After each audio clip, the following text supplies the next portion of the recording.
التمسك بالأثر نجاح. المركز الأثري സംഘടിപ്പിക്കുന്ന തഫ്സീർ മുയസ്സർ ഖുർആൻ വിജ്ഞാന പരീക്ഷ. കേരളത്തിനകത്തും പുറത്തും എക്സാം സെന്ററുകൾ പ്രായഭേദമന്യേ സ്ത്രീകൾക്കും പുരുഷന്മാർക്കും പങ്കെടുക്കാം. അസ്സലാമു അലൈക്കും വറഹ്മത്തുള്ളാഹി വബറകാതുഹു. ബിസ്മില്ലാഹിർ റഹ്മാനിർ റഹീം. അൽഹംദുലില്ലാഹി റബ്ബിൽ ആലമീൻ. അസ്സലാത്തു വസ്സലാമു അലാ റസൂലിഹിൽ അമീൻ വഅലാ ആലിഹി വസ്വഹ്ബിഹി അജ്മഈൻ. അമ്മാ ബഅദു. പ്രിയമുള്ള സഹോദരങ്ങളെ, ഈ ശബ്ദ സന്ദേശ ശൃംഖലയിലൂടെ നമ്മൾ വായിക്കുന്നത് ഉസ്താദ് അബ്ദുൽ മുഹ്സിൻ ഐദീദ് ക്രോഡീകരിച്ച തഫ്സീറുൻ മുയസ്സർ എന്ന ഗ്രന്ഥത്തിലെ സൂറത്തുൽ ഫാത്തിഹയുടെ വിശദീകരണമാണ്. രണ്ടാമത്തെ ആയത്ത് അൽഹംദുലില്ലാഹി റബ്ബിൽ ആലമീൻ, ലോകങ്ങളുടെ രക്ഷിതാവായ അള്ളാഹുവിന് മാത്രമാകുന്നു സർവസ്തുതിയും.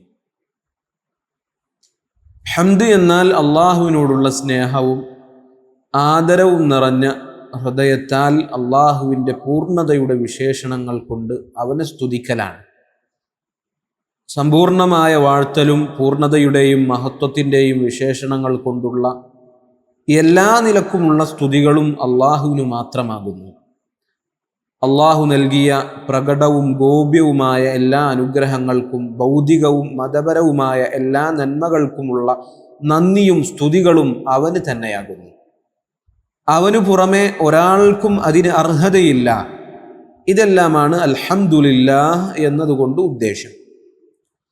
അള്ളാഹുവിനെ സ്തുതിച്ചതിന് ശേഷം അവനെ സ്തുതിക്കാനുള്ള കാരണമാണ് ഉടനെ അവൻ വിവരിച്ചത്. അള്ളാഹു സർവ്വലോകങ്ങളുടെയും രക്ഷിതാവാകുന്നു എന്നതാണ് ആ കാരണം. അള്ളാഹുവിന് പുറമെയുള്ള എല്ലാം ലോകമാണ്. അള്ളാഹു അവയുടെ എല്ലാം സൃഷ്ടാവും രക്ഷാധികാരിയും. അള്ളാഹുവിൽ നിന്നുള്ള അറ്റമില്ലാത്ത അനുഗ്രഹങ്ങളില്ലായിരുന്നുവെങ്കിൽ സൃഷ്ടികൾക്ക് നിലനിൽക്കുക സാധ്യമേയല്ല. അവരുടെ പക്കൽ കാണപ്പെടുന്ന ചെറുതോ വലുതോ ആയ ഏതൊരു അനുഗ്രഹമാകട്ടെ, അതെല്ലാം അള്ളാഹുവിൽ നിന്നുള്ളതാണ് എന്ന ഓർമ്മപ്പെടുത്തൽ അതിലുണ്ട്. അള്ളാഹു മാത്രമാണ് ഏകനായ സൃഷ്ടാവ് എന്നും അവനാണ് അവരെയെല്ലാം നിയന്ത്രിക്കുന്നത്, അവനാണ് മുദബ്ബിറുൽ ആലം എന്നും അവൻ്റെ പക്കൽ നിന്നാണ് ഏതൊരു അനുഗ്രഹവും ലഭിക്കുന്നത് എന്നും ലോകത്തുള്ള സർവരും എല്ലാവിധത്തിലും അള്ളാഹുവിലേക്ക് അങ്ങേയറ്റം ആവശ്യക്കാരാണെന്നും റബ്ബുൽ ആലമീൻ എന്ന പ്രസ്താവനയിൽ നിന്ന് മനസ്സിലാക്കാം. അള്ളാഹുവിന് സർവസ്തുതികളും എന്ന പ്രസ്താവനയാണ് ഈ ആയത്തിൻ്റെ ബാഹ്യാർത്ഥമെങ്കിലും ലോകങ്ങളുടെ രക്ഷിതാവായ അള്ളാഹുവിനെ നിങ്ങൾ സ്തുതിക്കൂ എന്ന കൽപ്പന അതിൻ്റെ ആശയത്തിൽ ഉൾപ്പെട്ടിട്ടുണ്ട്. അതിനാൽ അള്ളാഹുവിനുള്ള ഹംദ് അധികരിപ്പിക്കുകയും അൽഹംദുലില്ലാഹ് എന്ന ദിക്ർ അധികരിപ്പിക്കുകയും ചെയ്യാൻ നാം പ്രത്യേകം ശ്രദ്ധിക്കേണ്ടതുണ്ട്. ഇമാം സഅദി അദ്ദേഹത്തിൻ്റെ തഫ്സീറിൽ രേഖപ്പെടുത്തിയ കാര്യങ്ങളാണ്. എന്തിനാണ് അള്ളാഹുവിനെ സ്തുതിക്കുന്നത്? അള്ളാഹുവിന് മാത്രമാണ് എല്ലാ സ്തുതികൾക്കും എല്ലാ നന്ദി വാക്കുകൾക്കും അർഹതയുള്ളത്.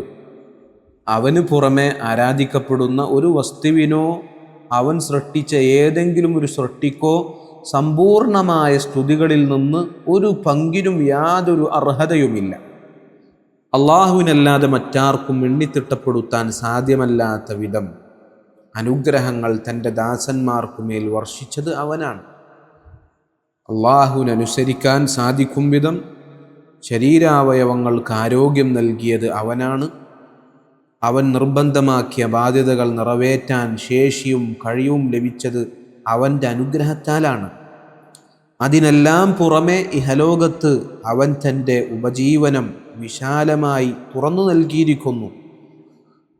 അനുഗ്രഹങ്ങളിൽ യാതൊന്നും ലഭിക്കാനുള്ള അർഹതയോ അവകാശമോ സൃഷ്ടികളിൽ ഒരാൾക്ക് പോലും ഇല്ലെങ്കിലും അവൻ അവർക്ക് സുഖാനുഗ്രഹങ്ങൾ മേൽക്കുമേലായി രുചിപ്പിക്കുന്നു. എല്ലാത്തിനുമപ്പുറം എന്നെന്നും നിലനിൽക്കുന്ന അറ്റമില്ലാത്ത അനുഗ്രഹങ്ങളുടെ ഭവനമായ സ്വർഗത്തിലേക്ക് എത്തിപ്പെടാനുള്ള വഴിയും മാർഗവും അവൻ അവർക്ക് വിവരിച്ചു നൽകുകയും അതിലേക്ക് അവരെ ക്ഷണിക്കുകയും ചെയ്തിരിക്കുന്നു. ആദ്യവും അന്ത്യവും എന്നും എപ്പോഴും നമ്മുടെ റബ്ബായ അള്ളാഹുവിന് മാത്രമാകുന്നു സർവസ്തുതികളും. ഹംദും ശുക്റും അറബിയിൽ സമാനമായ അർത്ഥമുള്ള വാക്കുകളാണ് ഹംദ്, ശുക്ർ എന്നിവ. ഒന്നാമത്തേതിന് സ്തുതി എന്നും രണ്ടാമത്തേതിന് നന്ദി എന്നുമാണ് പൊതുവെ അർത്ഥം നൽകപ്പെടാറുള്ളത്. ഇവ രണ്ടും തമ്മിലുള്ള വ്യത്യാസം മനസ്സിലാക്കുന്നത് ഹംദ് കൊണ്ട് ഉദ്ദേശിക്കുന്നത് എന്താണെന്ന് വ്യക്തമാകാൻ സഹായകമാണ്. ഹംദ്, അള്ളാഹുവിനെ സ്തുതിക്കുക എന്നത് നാവ് കൊണ്ട് മാത്രമേ സാധ്യമാകൂ. എന്നാൽ ശുക്ർ അഥവാ നന്ദി കാണിക്കുക എന്നത് നാവ് കൊണ്ട് പറയാൻ കഴിയുന്നതുപോലെ ഒരാളുടെ പ്രവർത്തനങ്ങളിലൂടെ കാണിക്കാനും മനസ്സിൽ നന്ദി കാത്തു സൂക്ഷിക്കാനും സാധിക്കും.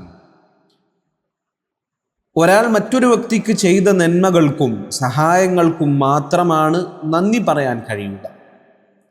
എന്നെ സഹായിച്ചതിന് ഞാൻ ഇന്നയാൾക്ക് നന്ദി പറയുന്നു എന്നു പറയാം. എന്നാൽ ഒരാളിൽ ഒതുങ്ങി നിൽക്കുന്ന സ്വഭാവപരമോ അസ്തിത്വപരമോ ആയ ഗുണങ്ങളുടെ പേരിൽ അയാൾക്ക് നന്ദി പറയുക എന്നത് സാധ്യമല്ല. ഉദാഹരണത്തിന് ധൈര്യവും ഭംഗിയും കാരണത്താൽ അയാളെ സ്തുതിക്കുകയും പുകഴ്ത്തുകയും ചെയ്യാം. എന്നാൽ അതിൻ്റെ പേരിൽ അയാൾക്ക് നന്ദി പറയുക സാധ്യമല്ലല്ലോ. ഇത്രയും പറഞ്ഞത് ഈ രണ്ട് പദങ്ങൾ തമ്മിലുള്ള സൂക്ഷ്മമായ വ്യത്യാസത്തെക്കുറിച്ചാണ്. തുടക്കത്തിൽ പറഞ്ഞതുപോലെ ഏറെ അടുപ്പവും സമാനതയുമുള്ള രണ്ടു വാക്കുകളാണ് ഇവ രണ്ടും. റബ്ബ് എന്നതിൻ്റെ അർത്ഥ സൂചനകൾ. റബ്ബ് എന്ന പദം ക്രമേണയായി വളർത്തിക്കൊണ്ടുവരുന്നവൻ എന്ന അർത്ഥം അറിയിക്കുന്നുണ്ട്. അള്ളാഹുവിൻ്റെ ഈ റുബൂബിയ്യത്ത്, രക്ഷാധികാരം രണ്ട് രൂപത്തിലുണ്ട്. ഒന്ന്, എല്ലാ സൃഷ്ടികൾക്കും പൊതുവായുള്ളത്, ഭൗതികമായ അനുഗ്രഹങ്ങൾ നൽകിക്കൊണ്ട് അള്ളാഹു തൻ്റെ സൃഷ്ടികളെ വളർത്തിക്കൊണ്ടുവരുന്നു എന്നത് ഈ പറഞ്ഞതിൻ്റെ പരിധിയിൽ ഉൾപ്പെടും. രണ്ട്, അള്ളാഹുവിൻ്റെ ഇഷ്ടദാസന്മാരായ നബിമാർക്കും ഔലിയാക്കൾക്കും ലഭിക്കുന്നു. അള്ളാഹുവിലും അവൻ്റെ റസൂലിലുമുള്ള വിശ്വാസത്തിലേക്കും സൽക്കർമ്മങ്ങൾ പ്രവർത്തിക്കുന്നതിലേക്കും തൻ്റെ ദാസന്മാരെ പടിപടിയായി അള്ളാഹു നയിക്കുന്നു എന്നത് ഈ ആശയത്തിലാണ് ഉൾപ്പെടുക. അള്ളാഹുവിൽ വിശ്വസിക്കുന്നതിലേക്കും ശേഷം വിശ്വാസത്തിൻ്റെ പൂർണ്ണത നേടിയെടുക്കുന്നതിലേക്കും അവരെ നയിക്കുന്നത് അള്ളാഹുവാണ്. പ്രസ്തുത വഴിയിൽ വന്നേക്കാവുന്ന എല്ലാ തടസ്സങ്ങളെയും അള്ളാഹു അവർക്കായി നീക്കിക്കൊടുക്കുകയും ചെയ്യുന്നു. എല്ലാ നന്മയിലേക്കും അള്ളാഹു അവർക്ക് വഴിയൊരുക്കുകയും എല്ലാ തിന്മകളിൽ നിന്നും അവരെ സംരക്ഷിക്കുകയും ചെയ്യുന്നു എന്നതാണ് ചുരുങ്ങിയ വാക്കുകളിൽ ഈ പറഞ്ഞതിൻ്റെ അർത്ഥം. നബിമാർ അള്ളാഹുവിനോട് പ്രാർത്ഥിക്കുന്ന വേളയിൽ റബ്ബന, ഞങ്ങളുടെ റബ്ബേ എന്ന് പ്രാർത്ഥനകളുടെ ആരംഭത്തിൽ പറഞ്ഞത് ഈ രണ്ടാമത്തെ അർത്ഥം കൂടുതലായി പരിഗണിച്ചുകൊണ്ടായിരിക്കാം.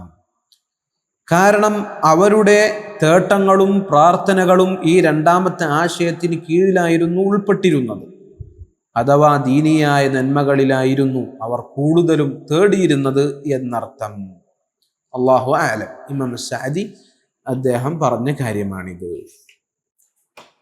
ആലമൂൻ, ആലം എന്ന അറബി പദത്തിൻ്റെ ബഹുവചനമാണ് ആലമീൻ. ലോകങ്ങൾ എന്ന് അർത്ഥം പറയാം. അള്ളാഹുവിന് പുറമെയുള്ള എല്ലാ വസ്തുക്കളും ആലം എന്നതിൻ്റെ പരിധിയിൽപ്പെടും. ഇഹലോകത്തും പരലോകത്തുമായി അള്ളാഹു സൃഷ്ടിച്ചതെല്ലാം അതിൻ്റെ പരിധിയിൽ ഉൾപ്പെടും. റബ്ബുൽ ആലമീൻ എന്നാൽ ലോകങ്ങളുടെ രക്ഷിതാവ് എന്നർത്ഥം. അള്ളാഹുവിൻ്റെ ദൂതനായ മൂസാ നബി അലൈഹിസ്സലാത്തു വസ്സലാമയും ധിക്കാരിയും സ്വേച്ഛാധിപതിയുമായിരുന്ന ഫിർഔനും തമ്മിലുള്ള സംഭാഷണം നോക്കൂ. ഖാല ഫിർഔനു വമാ റബ്ബുൽ ആലമീൻ ഖാല റബ്ബുസ് സമാവാതി വൽ അർദി വമാ ബൈനഹുമാ ഇൻ കുൻതും മൂഖിനീൻ. ഫിർഔൻ ചോദിച്ചു, എന്താണ് ഈ റബ്ബുൽ ആലമീൻ എന്ന് പറയുന്നത്? മൂസാ നബി അലൈഹിസ്സലാത്തു വസ്സലാം പറഞ്ഞു, ആകാശങ്ങളുടെയും ഭൂമിയുടെയും അവക്കിടയിലുള്ളതിൻ്റെയും രക്ഷിതാവാകുന്നു റബ്ബുൽ ആലമീൻ എന്നാൽ നിങ്ങൾ ദൃഢവിശ്വാസമുള്ളവരാണെങ്കിൽ.